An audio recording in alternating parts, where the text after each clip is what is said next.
Adam, not the first man? Throughout the Bible, there are many mentions of other gods that tempt and sway the children of Israel away from the God of Israel. In this continuing series, Gods of the Bible, we'll go over who these gods are, where these gods come from, and how these gods affect the Bible.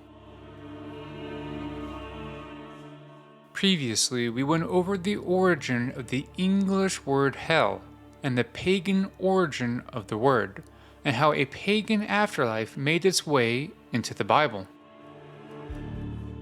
Adam, God's second man. Anyone who has read the Bible has read the story of Genesis.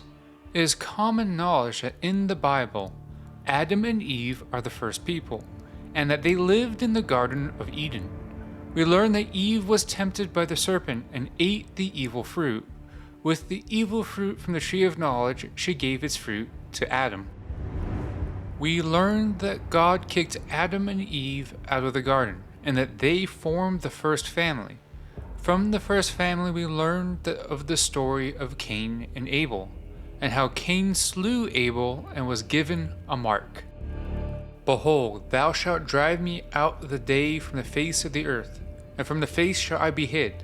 And I shall be a fugitive and a vagabond in the earth, and it shall come to pass that every one that findeth me shall slay me. And the Lord said unto him, Therefore whosoever slayeth Cain, vengeance shall be taken on him sevenfold. And the Lord set a mark upon Cain, lest any finding him should kill him. The Bible gives us an interesting perspective of Cain. Cain is afraid that people will kill him if they find him. But at this time, the Bible only names Adam, Eve, Cain, and Abel. If Cain had killed Abel, then who was he afraid of when the other people named in the Bible were only Adam and Eve and himself, Cain? The Bible does not directly tell the reader why Cain needed a mark, because he feared that people would kill him. One would think that with only a handful of people in existence, it would be easy to recognize Cain, and with their connection to God, they would know not to kill him. But what if there was a reason why Cain feared for his life? The Bible and the Rabbinical text give us an answer, and it is simple. There was other people other than Adam and Eve, the Pre-Adamites. At first glance, it seems impossible for there to be other people during the time of Adam, and doubly so before Adam. However, the Bible explicitly tells the reader that this is the case. So God created man in his own image. In the image of God created he him, and male and female he created them. And God blessed them, and God said unto them, Be fruitful and multiply, and replenish the earth, and subdue it. In Genesis, God creates man and woman at the same time on the sixth day. Man and woman he created them. This seems to contradict the idea that God created Adam first, and from the rib of Adam he created Eve. The Bible goes further still.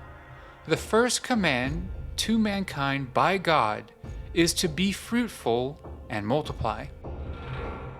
Notice that in Genesis 1, God creates male and female at the same time. He does this by explicitly saying male and female. There is no first creation of man, then a second creation of woman, but instead a dual creation within the words of Genesis 1. With God's first command to mankind, to be fruitful and multiply, this is directly contradictory to the idea of Adam and Eve. Adam and Eve could not be fruitful nor multiply, as they lived in the Garden of Eden. It would seem that God is giving contradicting commands. This does not make sense within the scope of the Bible and with the character of God. With the completion of the earth, Genesis leaves Genesis 1 and moves to Genesis 2. Genesis 2 begins with God's rest on the seventh day.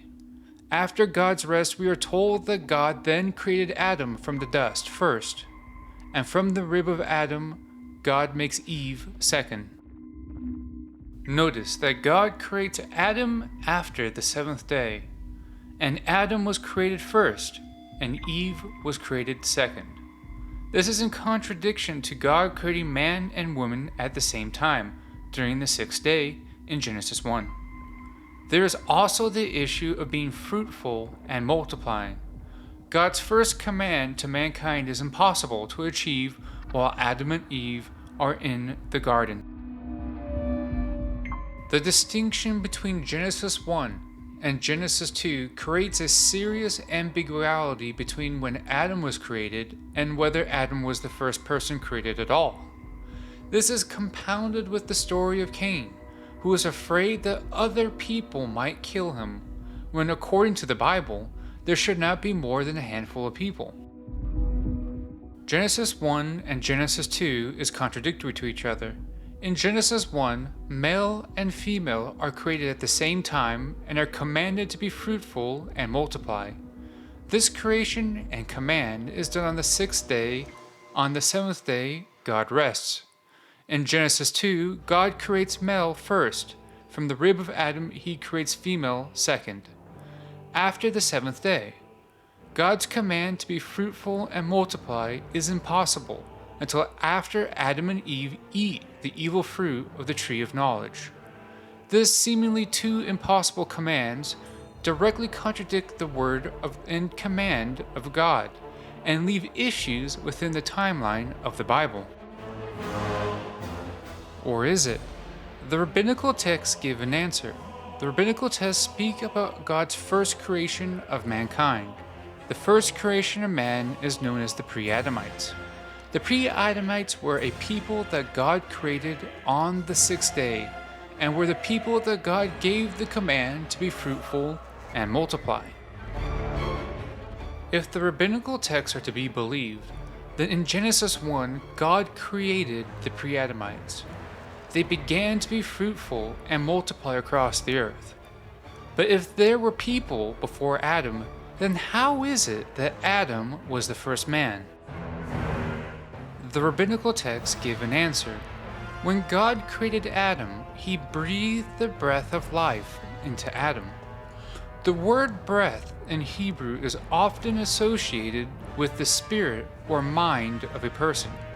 When God breathed the breath of life into Adam, God placed the spirit of Adam into the body of Adam. With Adam, he became the first man with a soul.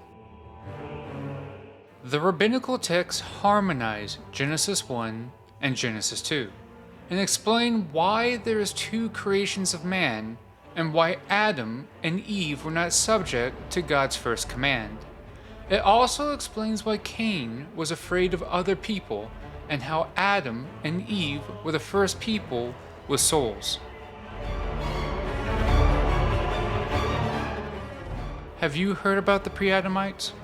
Why did God have a dual creation of mankind? Who was Cain afraid of? Why is it that God gave contradictory commands to mankind? Let me know in the comment section below, and for more Supernatural History TV, like and subscribe.